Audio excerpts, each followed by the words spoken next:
On how it's made, we usually stick to the show's title and show you how products are manufactured. But this next segment is about special effects makeup, the kind that makeup artists use on theater and movie actors. So in this case, we'll show you how it's made, but we'll also show you how it's applied. Watch as this special effects makeup artist works his magic to transform this 28-year-old woman into a senior citizen.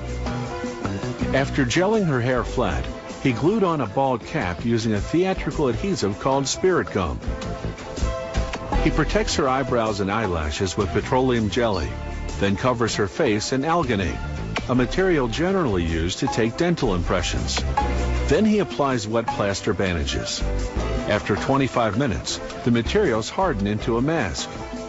Now he lines it with plaster. In a half hour, the plaster hardens into a perfect replica of the woman's face.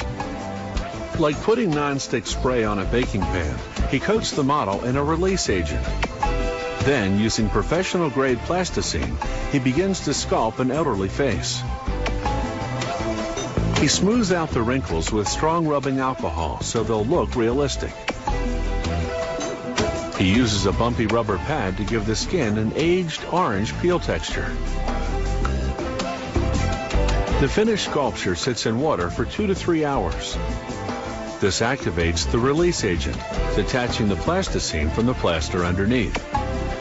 The artist carefully cuts the sculpture into sections.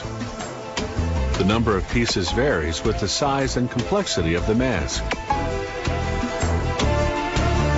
Now he can start producing the mold he'll use to cast the elderly woman's face mask. First, he takes a thin plaster impression of each piece.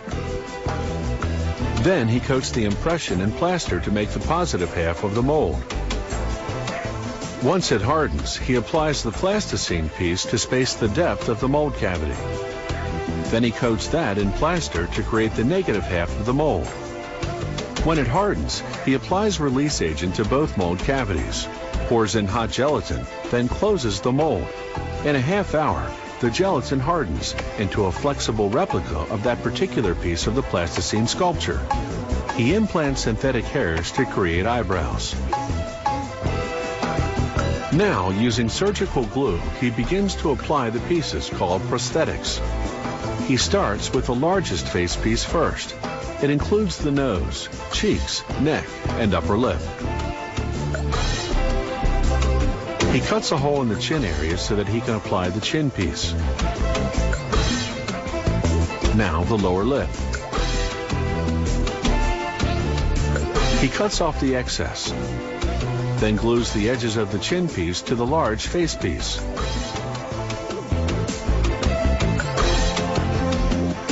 Now for the forehead. Again, he applies glue along the edges to connect it to the rest.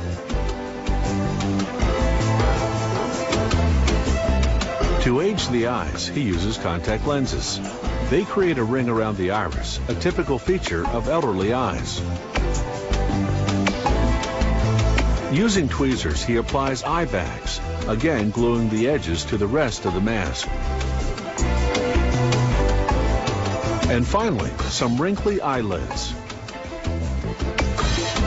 With the mask fully assembled, it's makeup time. Using a toothbrush, the artist sprays it unevenly over the mask, then smudges it with his fingers. This technique creates a realistic look because the human face, aged skin especially, has color variations. Using a very thin brush, he accentuates some wrinkles by creating depth with a darker color. Now some freckles and age spots. And a gray wig.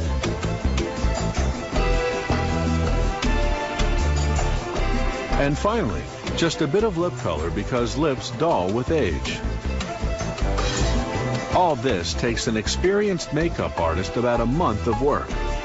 And such expertise doesn't come cheap. A major transformation like this for stage or screen can cost up to $10,000.